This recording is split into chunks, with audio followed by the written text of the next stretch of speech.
ನಿಮ್ಮ ಮನೇಲಿ ಕೂಡ ಇಡ್ಲಿ ಗಟ್ಟಿಯಾಗಿ ಬರುತ್ತಾ? ಈ 5 ಟಿಪ್ಸ್ನ ನೋಡಿ ನಿಮ್ಮ ಮನೇಲಿ ಕೂಡ ಹೋಟ್ಲ್ ಥರ ಸಾಫ್ಟ್ ಆಗಿರ್ತಕ್ಕಂಥ ಇಡ್ಲಿನ ನೀವು ಮಾಡ್ಕೋಬಹುದು.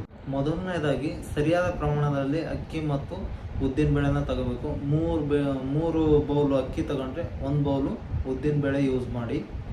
ಎರಡನೆಯದು, ಅಕ್ಕಿ ಮತ್ತು ಉದ್ದಿನ ಬೇಳೆಯನ್ನು 4 ರಿಂದ 6 ತಾಸು ನೆನೆಯಲು ಬಿಡಿ. ನುಣ್ಣಗೆ ರುಬ್ಬಲು ತುಂಬ ಉಪಯುಕ್ತವಾಗಿರುತ್ತದೆ.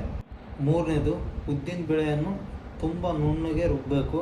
ಇದು ಉಬ್ಬೋದಕ್ಕೆ ತುಂಬ ಸಹಾಯವಾಗಿರುತ್ತೆ. ನಾಲ್ಕನೆಯದು, ರುಬ್ಬಿರುವ ಹಿಟ್ಟನ್ನು 8 ರಿಂದ 10 ತಾಸು ನೀಟಾಗಿ ಫಾರ್ಮೆಂಟ್ ಆಗಲು ಬಿಡಿ. ಯಾಕಂದರೆ ತಂಪಾದ ವಾತಾವರಣ ಇದ್ದರೆ ಸ್ವಲ್ಪ ಜಾಸ್ತಿ ಹೊತ್ತು ಬಿಡಿ, ಬೆಚ್ಚಗಿನ ಸ್ಥಳದಲ್ಲಿ ನೀಟಾಗಿ ಇಡಿ ಅದನ್ನ. ಕೊನೆಯದಾಗಿ, ಇಡ್ಲಿಯನ್ನು ಲೋ ಫ್ಲೇಮಲ್ಲೇ ಬೇಯಿಸಿ 10 ರಿಂದ 12 ನಿಮಿಷ. ಹೆಚ್ಚಿನ ಸಮಯ ಬೇಯಿಸಿದರೆ ಇಡ್ಲಿ ಗಟ್ಟಿಯಾಗೋ ಸಾಧ್ಯತೆ ಜಾಸ್ತಿ ಇದೆ. ಈ ಸರಳವಾದ ಟಿಪ್ಸನ್ನು ಅನುಸರಿಸಿ ಇಡ್ಲಿ ಸಾಫ್ಟ್ ಮತ್ತು ಸ್ಪಾಂಜಿಯಾಗಿ ಬರುತ್ತೆ. ಇದೇ ಥರದ ಇನ್ಫಾರ್ಮೇಟಿವ್ ವಿಡಿಯೋಗಾಗಿ ಈಗಲೇ ನನ್ನ ಚಾನಲ್ನ ಸಬ್ಸ್ಕ್ರೈಬ್ ಮಾಡಿ.